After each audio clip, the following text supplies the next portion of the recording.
small town in Texas. Please like and subscribe. Ever since I was practically a baby, I dreamed of having a pony. I had pony dolls and drew pictures of ponies and watched as many movies and TV shows about ponies as I could. Mama, look at that beautiful pony. Look at the pretty outfit on the lady riding the pony. My older sister Trish didn't share my love for ponies at all, and my parents weren't very enthusiastic about getting me one either. But we have so much space. I promise I'll never ride it too far. Emily, you're too little. Besides, horses are very expensive, and riding can be dangerous. Your mom's right. Why can't you be interested in playing with your dolls like your sister? Our house was away from the city, and it had a big yard, and even an old barn which could be used as a stable. It was the perfect place to keep a pony, but they just wouldn't let me. Even though I was a couple of years younger than my sister, our birthdays were on the same day of the year. It was so irritating because I wanted to have a birthday of my own, but it always felt more like her birthday instead of mine. I guess because she'd been around longer. Happy birthday, Trish. Oh, and you too, Emily. Every year for our birthdays, Trish would ask for something frivolous like a makeup kit or a new phone, and she always got what she wanted, even if she was too young for it. Thanks, guys.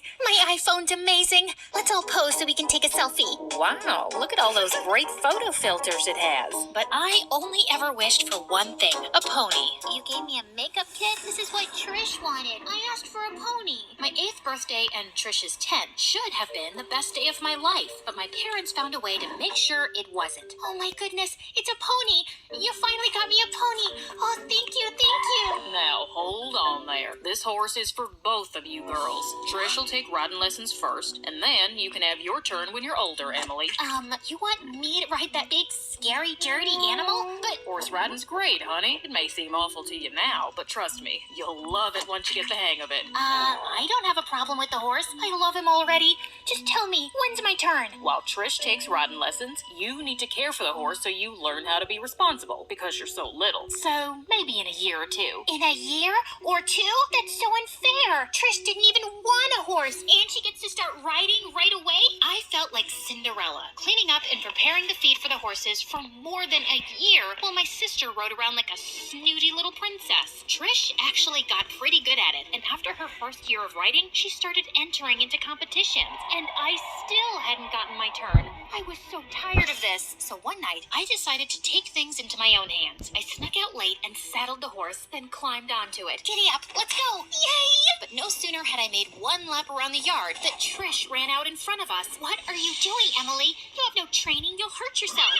Whoa, horsey, calm down, boy. But the horse was really agitated, and he reared up and threw me off. Trish let out a shrill scream, and my parents came running out. What's going on here? I looked up at Trish, my eyes pleading with her to side with me and pretend like she was the one who'd taken out the horse for a ride. But of course, she did not. Are you crazy? You shouldn't have been riding without taking lessons first. It's dangerous. You were out here riding, Emily? You could have been badly hurt. How could you sneak out like that behind our backs? If you had let me take lessons in the first place, I wouldn't have had to sneak out. You're clearly still not responsible enough to start riding. What? What are you saying? I'm saying we should wait at least another year for your lessons. No, you're the worst. I'm not going to be my sister's maid forever while she gets to live my dream. You don't have a say here. You're still a child. She was right. I had no say, and my tantrums went ignored. Even though I wasn't allowed to ride, I still loved that horse, so I kept taking care of it and watching my sister from behind the scenes, competing in rodeos and winning big, shiny trophies and medals. One day, before one of Trish's rodeo competitions, I was brushing down the horse and singing to it when suddenly this boy, who was one of the competitors, started playing along with his guitar. I was a little embarrassed, but it was magical at the same time. Hey, I'm Josh. I hope it's okay that I just started playing. Your singing was really pretty and I just couldn't help myself. No, it was perfect. Usually horses are my only audience, but I liked having someone else to sing to. He was a couple of years older than me, but that didn't matter. I could feel the connection between us. It was like electricity. If you want, I can teach you to play guitar. Oh,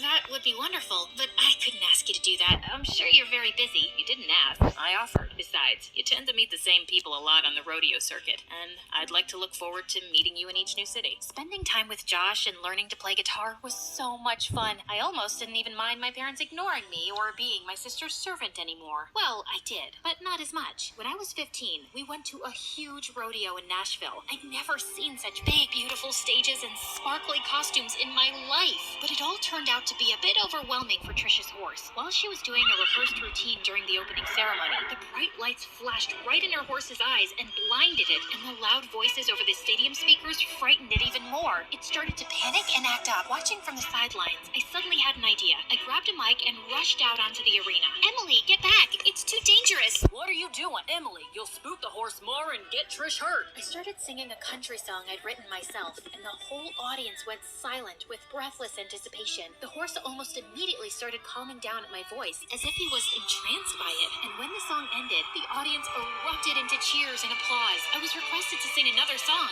and everyone loved it. After the rodeo was over, a man in a suit approached me. Hi, Emily. I'm a big record executive here in Nashville, and I think you could be the biggest country music star ever. Wow, really? Yes, really. My parents weren't thrilled at the idea, but the record executive convinced them by saying I could perform at the same places we were already going to for rodeo shows, so they agreed. But Josh seemed really excited for me and gave me a big hug. Thank goodness he acted fast and saved your sister like that. And I'm so proud of you for getting that recording contract. I blushed at the compliment. As we pulled apart, our faces were close, and I felt this was the moment we were going to share our first kiss. But then suddenly, something horrible happened. Well, I'm glad this show's over. Trish, I was so worried for you. Josh literally pushed me away and drew Trish into a long hug, and then they kissed. I was so shocked. It was like reality had shattered into a million pieces, and down was up and up was down. It didn't make sense. And then I was so angry I could spit nails. I felt like fire was running through my veins, and I wanted to shoot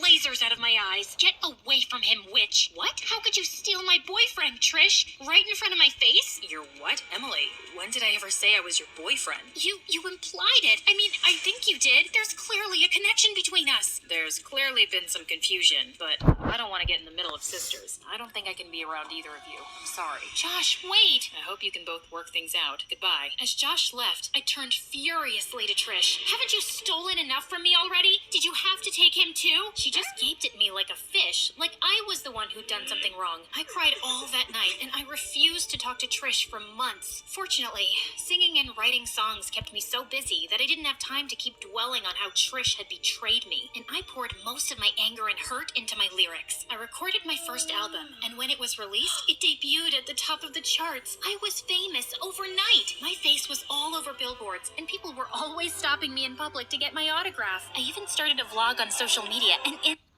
Excited for grand party.